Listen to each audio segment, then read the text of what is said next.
Hi and welcome back to my channel. My name is Rebecca, and in my last video we've talked about the 3-account method and how it can simplify your finances. It can make everything so much easier, saving, putting your finances on autopilot, and you actually not having to worry about anything anymore. If you have not watched this video yet, I recommend you go ahead and watch that one first because we're going to build on that today. So I wanted to take this method and apply it to two scenarios. One being adapting it to the 50-30-20 budgeting technique. Maybe you're using that budgeting technique and you say you want to keep on using it and now you want to see how that can work together with the 3-account method. And the other scenario being you living in a country where bank accounts are not free, or at least having multiple bank accounts not being free. So that could be a bit of an issue because the 3-account method suggests you to have multiple bank accounts. So we will see how we can adapt that to save bank fees and still make it work. So if you want to hear about one of these scenarios or both of them, keep on watching. I want to go back to the 50-30-20 method for a second, and we will see how we can adapt that method to fit into our 3-account system. So according to the 50-30-20 method, you have your needs, your wants, and your savings, and you allocate 50, 30, and 20% of your after-tax income to these 3 categories.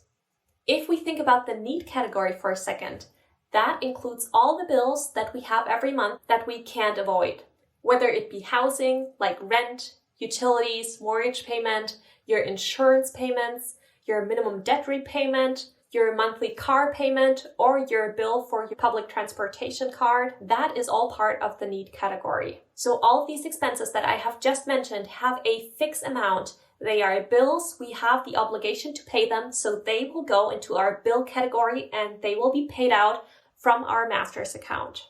Well, but then we have a couple of other expenses that we have that would be need category, but they change in amount.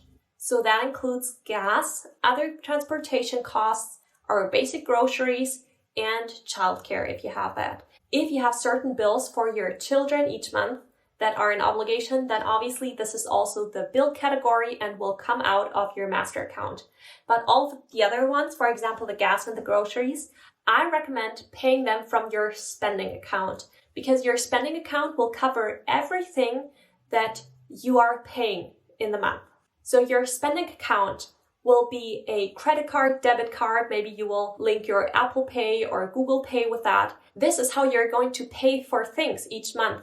So your groceries and your gas should be paid from your spending account because this is the only credit card that you have.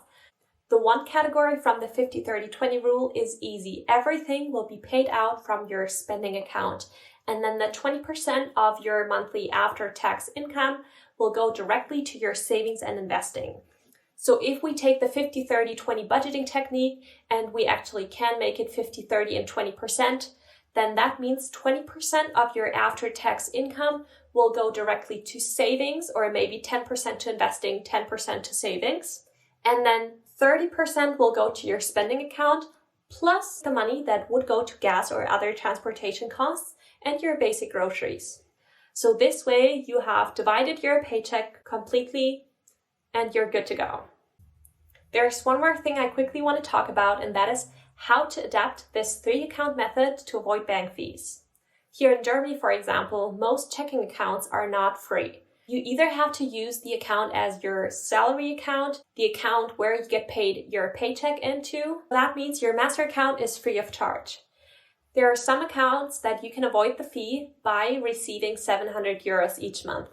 So if the money that you allocate for optional spending every month is less than 700 euros, you will have to pay for that account in order to keep it up running. And most likely, unless you earn a lot of money, you don't have 700 euros to just spend every month. So my solution for that, and I'm actually using that as my account system, is that I have my master account and I pay all my bills from there except for my monthly rent. And then I transfer the money that I have for spending plus my rent from my master account to the spending account. And from my spending account, I pay my monthly rent and also all the other expenses that I have. By switching over my rent payment to my spending account, I transfer more than 700 euros each month to the other account, and that's why it's free of charge. And then for your monthly savings account, if you would have to pay fees for that, what you can do is combine it with your master account. So you can have your savings account, you get your income paid in there, all of your monthly bills are paid from that account, and you transfer money to your spendings account. So you're still not really using that account to spend on anything optional, to pay any other things that you want to buy throughout the month. That is all from your spendings account. The way I do it is I am using the bank ING, I-N-G, and the bank ING has its presence in most countries of Europe. I have a checking account with them, and they give you a free extra account. Your extra account is basically just a sub-account. Some banks call them pockets. So my main checking account with ING is my master account, and my extra account, my sub-account, is my savings account. So this way, I separate these two. I have my savings account and master account in that, and then with a different bank, I have my spendings account. I have actually opened some more extra accounts, some more sub-accounts. I think I have 3 in total with ING. And when I did it, it was free, so I don't have to pay anything for that. You would have to check whether the terms and conditions have changed, but if it's still possible, you could use it to categorize your savings. So in one sub-account, for example, I have my emergency fund, and then in another sub-account, I'm saving for a house down payment, and you can just categorize your savings a little bit.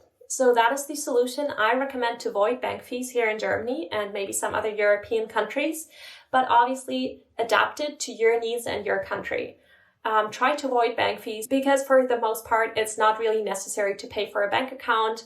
They don't offer better service than a free bank account, and you can make it work with fewer bank accounts as well.